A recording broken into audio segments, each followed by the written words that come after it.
Hello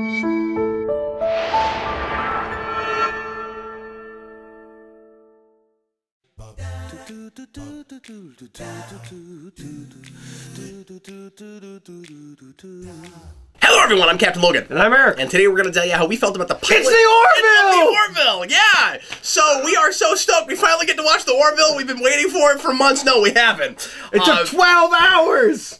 Eric and I, you might have noticed, put up a preposterous video yesterday where we waited around hoping that the pilot would drop on Hulu around midnight. Of course it didn't. It was probably like 6 in the morning.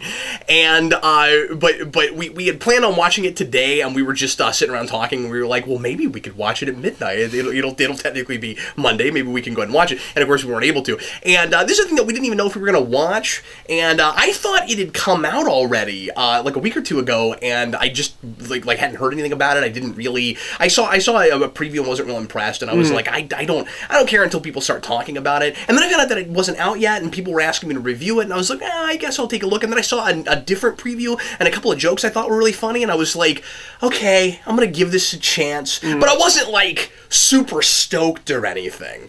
And anyway, so we have finally gone ahead and watched the pilot, and I'll go ahead and say I'm gonna give this 2 or 3 episodes. Yeah, I will too. I'm gonna go ahead and keep watching it and see what I think of it. But this is Seth MacFarlane's Star Trek parody, sort of.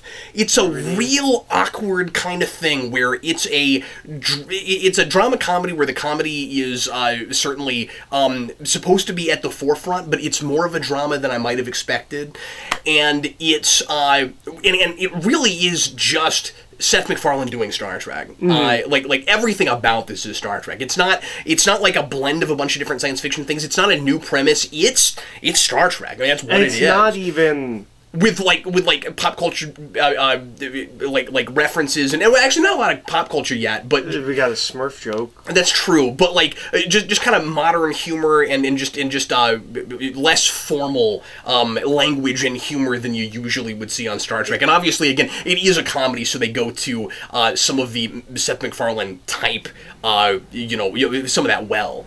I mean, I wouldn't like. It's not a parody. It's not making fun of this. I don't think it is either. It's places a comedy that's inspired by Star Trek. But what's weird about it? Okay, so like the view screen joke, that's parodying Star Trek. Yeah. Yeah. But there's not a lot of that. No. I mean, it really is just a comedy set in that universe without. I'm still learning names is pretty funny and is kind of parody Star. Like everyone just knows everybody's name. Like that's. Yeah. So there's bits here and there, but for the most part, you're right. It doesn't feel like a spoof. I wouldn't call it a parody. It's not a spoof. It's just a comedy that's really inspired by Star Trek. And it's not even a farce, you know. I mean, like it's got a real Star Trek-esque internal logic, and it's got its own pseudoscience, and that's true. And it's weird because it's got a lot of Trek alum working on it behind the scenes. I mean, Brianna Braga is involved in this. Andre Baramis is involved. I was surprised to see that name as one of the producers. We know Jonathan Frakes is going to direct a couple episodes. Yeah, and then it's already got some Trek alum in its cast. It's got Penny Johnson. From DS9, who I generally don't care for in things. Actually, I think she's a good actress, and she's probably a really cool person, but she tends to play really manipulative jerk face kind of ladies, and we'll see what she ends up being like here, because she doesn't seem to be that type yet, but I didn't get a good sense of her. And we should note that the pilot was directed by Jon Favreau. Yeah, and he's one of the producers on this show. Oh, is he a producer? Yeah, which I didn't realize until I saw the credits. I will say this feels like it could have been directed by anybody. Yeah, I didn't feel like he put a stamp on it. I mean, that's a TV problem in general, but... Yeah, but it doesn't look bad or anything. No, it's not directed poorly. No, not at all. But it doesn't feel like, oh man, they got Jon Favreau. So when you say it's not really a Star Trek parody, isn't it weird that it's in that strange place where you could almost see Paramount suing them? Almost. You know what I mean? If it wasn't a comedy, they would get sued. Yeah. Because like if they got sued, they would say parody. But I don't actually think it's a parody. There's really an argument to be had there. No, I think it could get sued, and maybe in a complete just detached legal sense. Yeah. Maybe should, because it's not a parody. it is Star Trek if Star Trek was a comedy. Yeah, isn't it kind of weird that if like every episode was a comedy episode? Yeah, you know what I mean? Because obviously we do a lot of comedy, you know, in Star Trek. It's kind of like the Marvel thing where there's just most of it. There's a lot of comedy in it. You know what I mean? But anyway, why don't we just go ahead and do boards? Okay. Real quick, but I guess I was also going to say, isn't it weird that happens just after the whole fan film fiasco? Yeah. With Star Trek, and it's really weird. I said this in that other weird, random, pointless video. It's odd that this is coming out the same time, like a month away from, actually weeks away. Yeah, weeks away from the actual new Star Trek show. And Eric and I are almost like taking bets on which show is going to feel more like Star Trek. Eric, go ahead and flip your board and tell us how you felt beyond what we've already talked about the Orville. All right. Well, I felt like I was watching the best thing Seth MacFarlane has ever done. Wow. Which makes it a passable comedy with potential.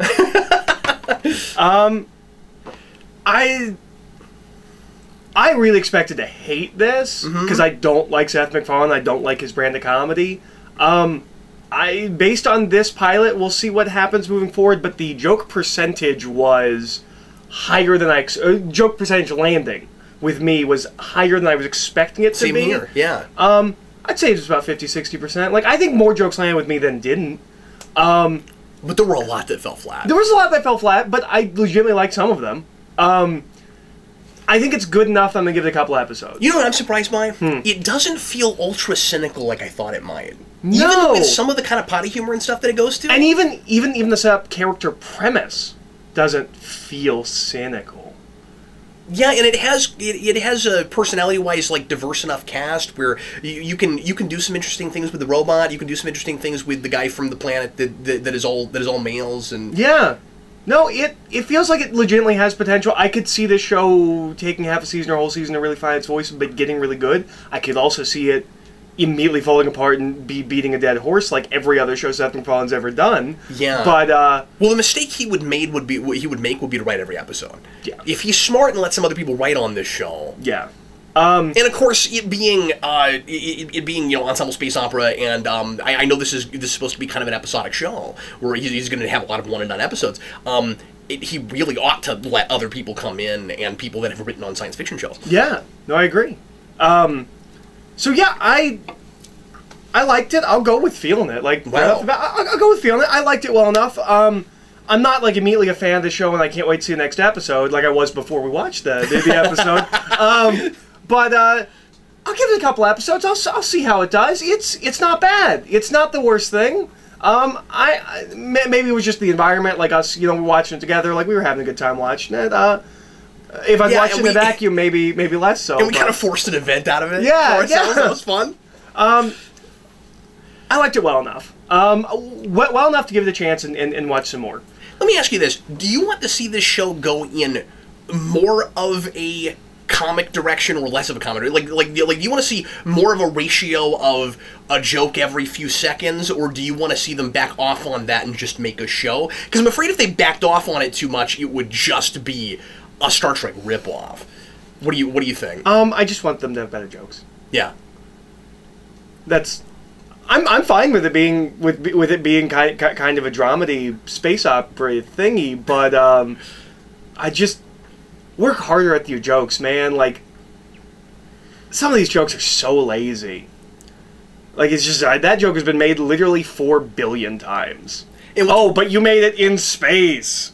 Well, what's weird about it, because of those, it made me surprised when I was laughing, and it almost elevated those jokes. But then your standards are low. Yeah.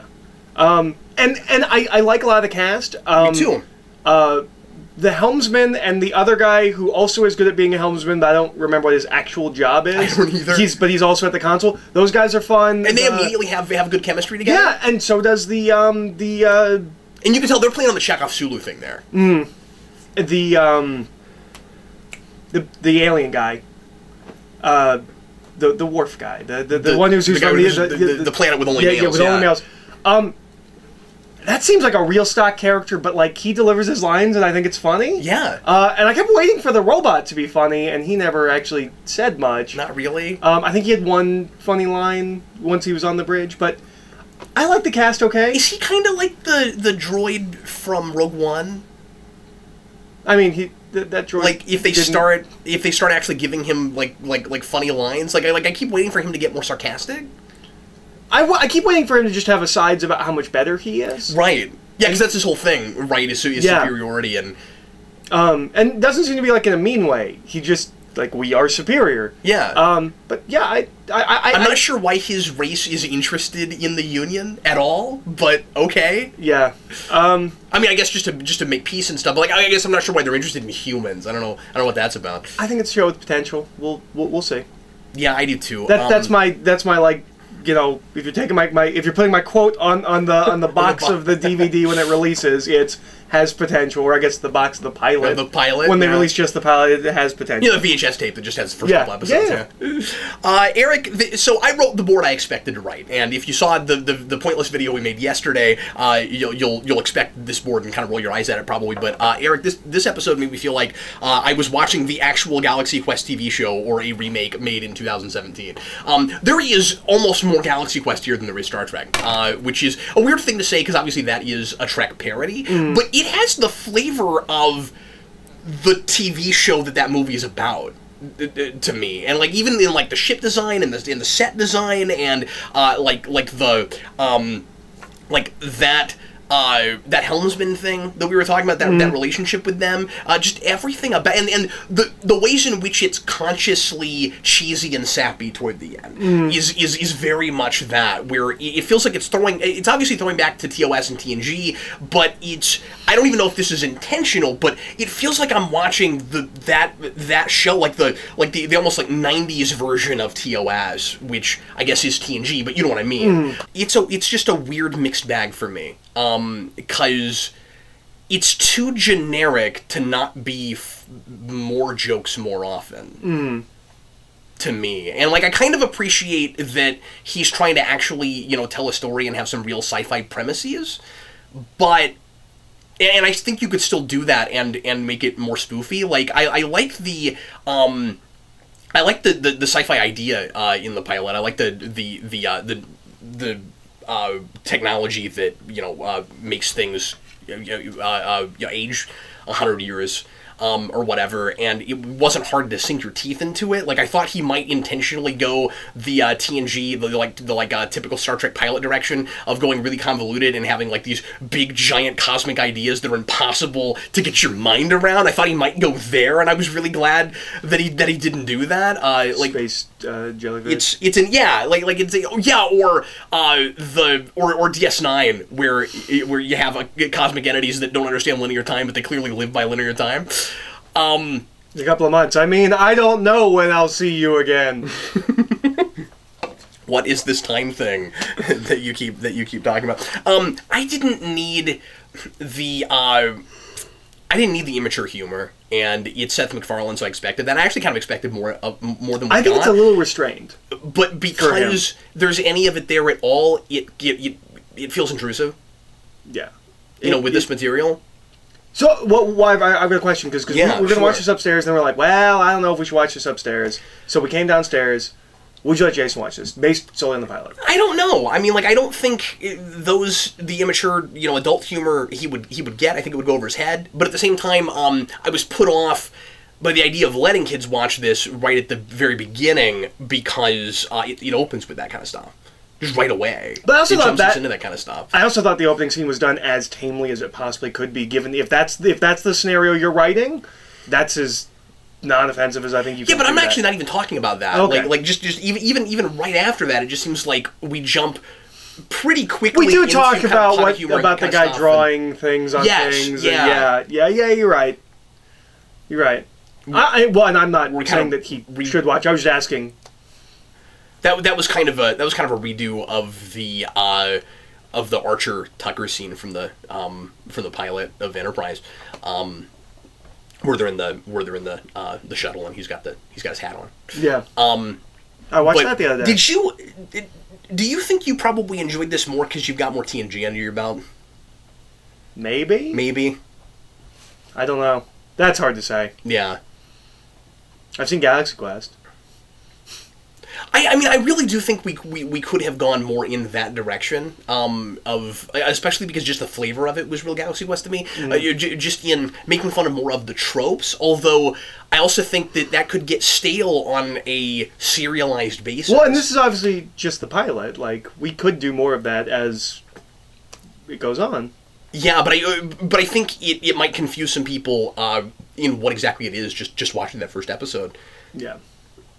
But I'm with you. I think it's got potential. I mean, I'm definitely curious about it. I was surprised by Seth MacFarlane's performance. I expected to hate him, and I didn't. I'm not entirely sure who his character is. I feel like because for the sake of some of the humor, they're trying to. Sometimes he's an idiot, and sometimes he's not. And he's supposed to be a good. He's supposed to be like a good guy that's just kind of had like a rough year. But he can't stop being a smart aleck about everything, and it makes him come off really immature and like, well, this guy clearly isn't a leader.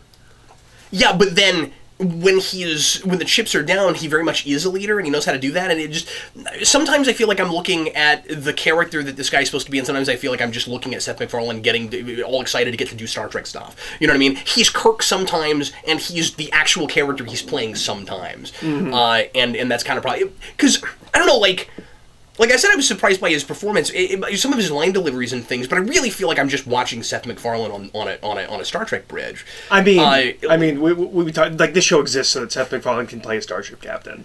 Yeah, like I feel like this role was designed more for somebody like Chris Pratt or something. You know, like I feel like the Star-Lord kind of thing, or even like the Abrams Kirk almost fits that mold better. Because this guy feels almost, I don't know, he feels almost too experienced to me. He feels almost too old. Yeah, there's a line about making captain before you're 40. I'm like, I think Seth MacFarlane's past that mark. He looks like he's past 40. Yeah. I also hope I start liking Adrienne Palacki better, because I tend to not really care for the character she plays. Again, I think she's a good actress, but I didn't like Mockingbird in S.H.I.E.L.D. I feel like this character is... I feel like her performance is a similar thing to what she's doing. That I don't think it's the same character or anything, but it's the same typical relationship drama that we were doing with her and her ex in S.H.I.E.L.D. And I like where we leave that at the end of this episode, so that it doesn't seem like every episode we're gonna have to watch them quibble about their marriage and stuff. Although we do get a legitimately funny scene out of that. Yeah, we do, but I don't know if it was worth some of the other scenes about it. That's fair, but... And again, that's so typical. And it seems like it's Riker and Troy if Riker was the captain. And if they if they stopped dating because Riker or because Troy slept around. You know what I mean? Mm-hmm. I immediately found her unsympathetic when she starts complaining about how he was never around, and she's also in the fleet. Mm. You know, because I mean, like, that was the problem with Troy and Riker, that like he couldn't prioritize her over his ambitions as a captain, but like she understood it, she just couldn't be with him. You know what I mean? Mm. It wasn't this animosity that these two have, and they're trying to play it like they both kind of have a point, but I feel like they're throwing her under the bus real hard. So anyway. Well, except that when we get to the one scene that's funny, the bad guy completely agrees with her side. Yeah. Which made me think like the show was telling me that we should agree with her side. But maybe. I'm not sure. But anyway, so, I don't know. I don't have a real great read on it yet. Like, I kind of wish we'd been able to watch 2 or 3 episodes at once. Like all the pre-reviewers. Right, yeah. But anyway, so I don't know, that's our 2 cents. If you saw this show, let us know what you thought of the pilot, and if we keep... You saw Waiting for the Orville, we're sorry. If you keep... Yeah, we should have done that live. If we continue watching this show, we'll do a spoiler cast at the end of the season. We won't keep doing regular episodes, or regular videos. But we may post a video every week waiting for it to drop at midnight. No. It's like, how come it never drops at midnight? It never does every week! Anyway, well, thanks a lot for watching, folks. We will see you again. You know, I didn't flip my side. I guess I'm feeling it. It's somewhat lukewarm. Yes, but same here. But I enjoyed it okay. Well enough. Yeah, and again, I did to say the production quality is pretty good. Yeah.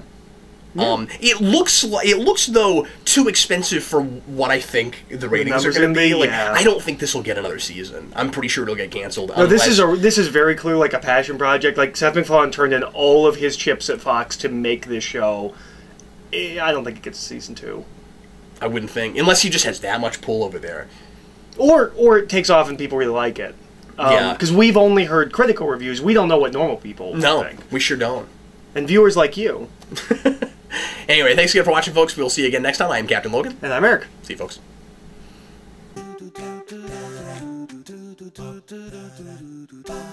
Do